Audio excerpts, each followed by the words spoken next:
Yo, yo, we ready to listen to what North Korea got brewing up. Y'all remember when Trump was in office?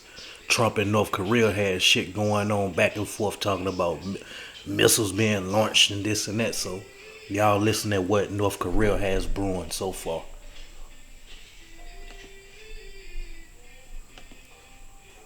Overnight, a defiant North Korea announcing it successfully launched newly developed long-range cruise missiles. Its first missile test in 6 months. It does not violate UN sanctions, which ban ballistic missile tests. But the test is getting a lot of attention because analysts say it seems to show North Korea's first long-range cruise, possibly with nuclear capabilities, if they can develop a warhead small enough for this missile.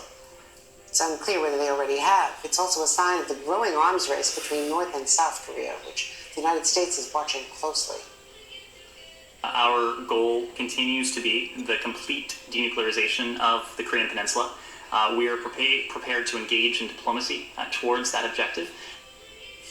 According to North Korea's state-run news agency, the missile test took place Saturday and Sunday, launching from an undisclosed location, flying for more than 2 hours, before hitting targets over 900 miles away and falling into the country's territorial waters, that is. The state-run media also She got indicated that tongue-tied. Kim Jong-un was absent from the weekend tests, though he has been seen recently during a midnight military parade last week in Pyongyang, looking a lot thinner. Joining us now, NBC's Korean Affairs analyst Victor Cha, former Yo, why would North Korea be testing a long range missile anyway? Unless they trying to goddamn, you get what I'm saying? Y'all listen at this shit, yo. Something else brewing. deputy head of the U.S. delegation to the six-party talks, and now at CSIS. Victor, you predicted this act, the latest act of provocation. How worried should we be? We don't know exactly what the capabilities of this missile are and whether or not it can carry a warhead. Yeah, Andrea, I think your piece was right on. I mean, this is what some have referred to as a low-intensity provocation because it wasn't a ballistic missile test or a nuclear test, but it's still quite serious. I mean, the notion that we don't consider these as important as a hangover for Donald Trump when Trump said he didn't care about anything that was a short-range missile test. But as you said, it's a cruise missile.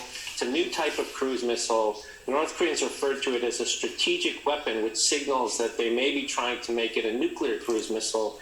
And there are only a handful of countries in this world that field nuclear cruise missiles. And we would be part of North Korea's overall development of as sophisticated a nuclear force as they can try to put together. And what should the U.S. do? We have not been able to engage them in talks. He's clearly expanding his program and has for years under Donald Trump. Yeah, so I think, on the one hand, we have not seen a lot of provocations by North Korea. Usually by this time in the first year of a new presidency, we would have seen a three-stage missile test and a nuclear test. It happened during Trump, in February, right after he was inaugurated, he got a ballistic missile test, and it happened during Obama, both a three-stage rocket and a nuclear test. So we haven't seen those. But at the same time, as you say, they're developing their capabilities, and this is just one manifestation of that. It seems to me that North Korea is trying to raise the price of diplomacy by sort of not answering the door when the Biden administration calls and continuing these tests. It's a sort of low-grade pressure to try to raise the price of entry into negotiations. But I'm not certain that the Biden administration is going to fall for that because that is something out of North Korea's playbook. And I saw those pictures, remarkable pictures last week of Kim Jong-un looking svelte. Kim Jong-un, is he sick? Is this a diet? What do we think is going on there? Well, yeah, I mean, this is the biggest variable in the stability of the North Korean regime, right? When it's run by one country, the health of that one person becomes very important. He's had health problems in the past. He's young, but he has, not the best habits in terms of That's a decoy. Drinking and smoking and other sorts of things. And so it looks as though, he's lost quite a bit of weight. He disappeared for a while. We hadn't seen him in public, and it looks like he's lost some weight. Whether this is because he's on a new sort of liquid diet or whether it's because he's on the Stairmaster every day, which we just don't know.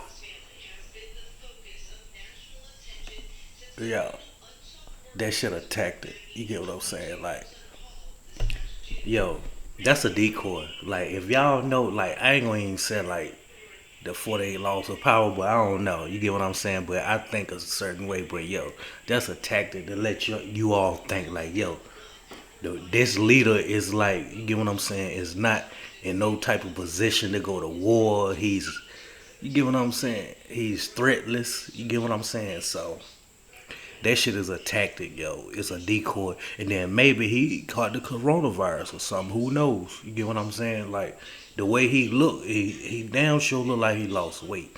And most of the people that I know that contracted the damn coronavirus, they been under, medical care and shit like that. So for months and shit, and then you see them now, they just don't look the same and shit. So who knows?